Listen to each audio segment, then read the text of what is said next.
আসসালামু আলাইকুম সবাইকে। আমি এই ভিডিওতে আপনাদেরকে মাল্টা এবং মালয়েশিয়াতে হ্যাসেল ফ্রি স্টাডি ভিসা নিয়ে কিভাবে যেতে পারেন ওই ব্যাপারে ইনফরমেশন দিব, আর পর্তুগালের D1 ভিসা, চেক রিপাবলিকের একটা জব অফার নিয়ে বলবো। তো ভিডিও শুরু করার আগে জাস্ট একটু বলি যে গতকালকে তো একটা বড় ঘটনা ঘটে গেল। ইরানের সর্বোচ্চ ধর্মীয় নেতা আয়াতুল্লাহ খামেনি তার মেয়ে, নাতনি সহ, জামাতা সহ শাহাদাত বরণ করছে। আগের যে প্রেসিডেন্ট ছিল আহমেদি নিজাদ, উনিও শাহাদাত বরণ করছে। তো আমরা সবসময় ইরান তো শিয়া কমিউনিটি, তো আমরা সবসময় এদেরকে ভুল আকিদা, মানে আমরা যারা সুন্নি, আমি নিজেও ভুল আকিদা এই সেই, মানে আলাদা চোখে দেখি এদেরকে। তো আলটিমেটলি কিন্তু এরাই ইসলামের প্রোটেকশনের জন্য কারো কাছে মাথা নত না করে ফাইনালি শাহাদাত বরণ করার জন্য করার মতো স্ট্রেংথ রাখে। আর ওই যে সুন্নিদের তরফ থেকে একটা আছে এরদোগান, তার কিতে বসে বসে খালি ফাঁকা বুলি, হ্যান কারেঙ্গা তেন কারেঙ্গা, উড়াই দিব, খায়া ফেলাবো, এই সব দিকে তাল দিয়া চলে। আর সৌদি তো নিজেই, সৌদির কথা তো আর বইলে লাভ নাই, সৌদি তো নিজেই উল্টাপাল্টা সব কাজের কেন্দ্রস্থল এখন। MBS নিজেই হচ্ছে ট্রাম্পকে রিকোয়েস্ট করে এই অ্যাটাক করাইছে ইরানে। তো ওই শিয়া সুন্নি করে লাভ নাই আর কি আসলে, কারণ যার মধ্যে ইমান আছে সে হচ্ছে এরকম এই আয়াতুল্লাহ খামেনির মতো লাস্ট মুহূর্ত পর্যন্ত ফাইট করবে। এবং সে বলছে যে এই যে ইমাম মাহদি আসবে, তার আশায় আমরা কি বৈশা তসবি জপবো শুধু?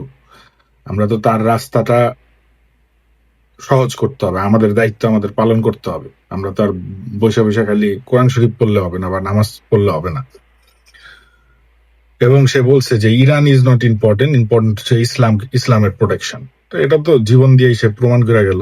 তো আমাদের সুন্নি কমিউনিটিতে এরকম নেতা পাওয়া টাফ আর কি। তো যাই হোক, এখন মেইন ভিডিওতে আসি। অবভিয়াসলি রোজার দিনে শাহাদাত বরণ করছে, অবভিয়াসলি আল্লাহ তাকে উচ্চ মাকাম তো দিবেই। তো ভিডিওতে যে ইনফরমেশন দিতে যাচ্ছি আপনাদেরকে মাল্টা আর মালয়েশিয়া নিয়ে। মালয়েশিয়াতে almost guaranteed visa, study gap কোনো সমস্যা না। ব্যাচেলারে 7-8 লাখ টাকা বাজেট রাখবেন, যেহেতু ভুগিচুগি কলেজ নিয়ে কাজ করি না। এই যে গতকালকেও একজনের ফলোয়ার আমার সাথে যোগাযোগ করলো, সে তার কোন কাজিনরে ধইরা মালয়েশিয়া গেছে। এখন যেই কলেজের কথা, যেই ইউনিভার্সিটির কথা বলে গেছে, ওই ইউনিভার্সিটির অ্যাডমিশন হচ্ছে না। সে ভার্সিটি চেঞ্জ করার কোনো ওয়ে আছে কিনা, প্রথমে একটা প্রিলিমিনারি কোর্সে গেছে, ওইটা হওয়ার পর অ্যাডমিশন পাওয়ার কথা ছিল, পরে আর এখন হচ্ছে না। তো বহুত কাহিনী ইচ্ছা আছে। তো এইসব ভুগিচুগি কলেজ নিয়ে কাজ করি না। ইউনিভার্সিটি ভালো, ওগুলা থেকে পরে ক্রেডিট ট্রান্সফার করতে পারবেন। 7-8 লাখ টাকা যদি খরচ করার মেন্টালিটি থাকে, ভিসার পরে টিউশন ফি, ভিসার আগে অল্প স্বল্প টাকা খরচ হয়, মোটামুটি কনফার্ম ভিসা। এবং মালয়েশিয়াতে ভালো, অনেকেই ভালো আছে, ইউরোপ ইউকের চেয়েও ভালো আছে অনেকে। ইউকে গিয়ে মানুষ হায় হতাশ করতেছে। তো স্টাডি গ্যাপ কোনো সমস্যা না, HSC দিয়ে ব্যাচেলার অ্যাপ্লাই করতে পারবেন, মাস্টার্সে পারবেন, PhD চাইলে PhDও পারবেন, ঠিক আছে। আর মাল্টার ভিসার ইস্যু এখন ভালো, মাল্টায় 2,500 ইউরো টিউশন ফিতে সার্টিফিকেট প্রোগ্রাম বিজনেস ইংলিশ আছে, 3,500 ইউরো টিউশন ফিতে কম্পিউটার নেটওয়ার্ক ইঞ্জিনিয়ারিং এর ডিপ্লোমা আছে।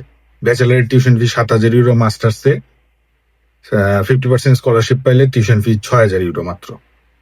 সো মাল্টার ভিসার ইস্যু এখন ভালো। এটা টিউশন ফি ভিসার আগে দিতে হবে, দিয়ে ভিসার জন্য দাঁড়াবেন।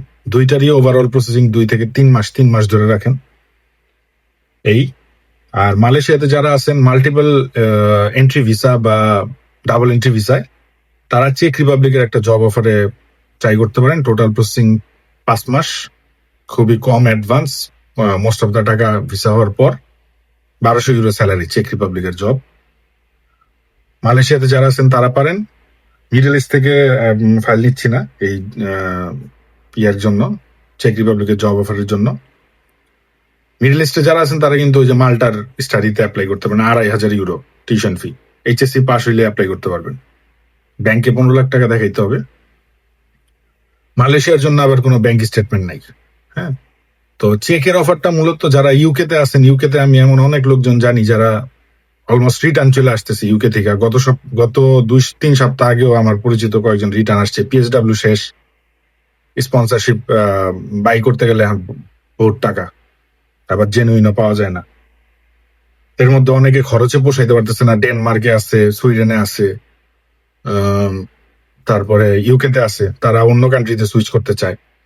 চেক রিপাবলিকে যারা ওই জব অফার নিয়ে যাইতে চান তাদের মিনিমাম 2 বছরের রেসিডেন্সি, 2 বছর ধরে আসেন ওই সেনজেনের কান্ট্রিতে। সার্বিয়া থেকেও পারবেন, সার্বিয়া কসোভো থেকেও পারবেন। সেনজেনের কান্ট্রিতে আছেন, সার্বিয়া কসোভো বা আশপাশের এই বলকান কান্ট্রি গুলাতে আছেন, 2 বছর ধরে আছেন, এরকম লোকজন লাগবে এবং লিগ্যাল পারমিট থাকা লাগবে। তাদেরকে আমরা ওই জব ফ্যাসিলিটি দিতে পারবো। আর এরা সবাই আবার ওই পর্তুগালের D1 ভিসা অ্যাপ্লাই করতে পারবেন। ওটাতে কোনো জব গ্যারান্টি নাই, ওটা গিয়ে আপনি জব খুঁজে নিবেন, টিআরসি পাওয়া পর্যন্ত সকল হেল্প করা হবে।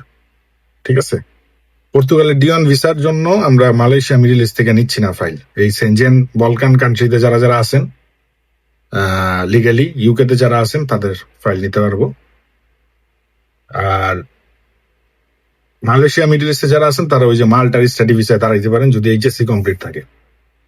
আর বাংলাদেশ থেকে মাল্টা, মালয়েশিয়াতে ট্রাই করতে পারেন। খুবই কম, মাল্টার টিউশন ফি মাত্র 2,500 ইউরো, নাথিং।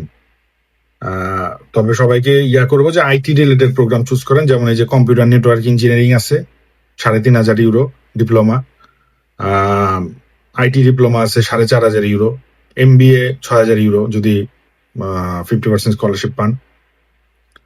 তো এই মাল্টার জন্য ব্যাংকে 15 লাখ দেখাইতে হবে, আর ওই মালয়েশিয়ার জন্য কোনো টাকা দেখাইতে হবে না। আর ফিনল্যান্ড দের সেপারেট অ্যাপ্লিকেশন সামনে আছে, যতবার অ্যাপ্লাই করবেন 100 ইউরো অ্যাপ্লিকেশন ফি, IELTS 6 টাকা লাগবে।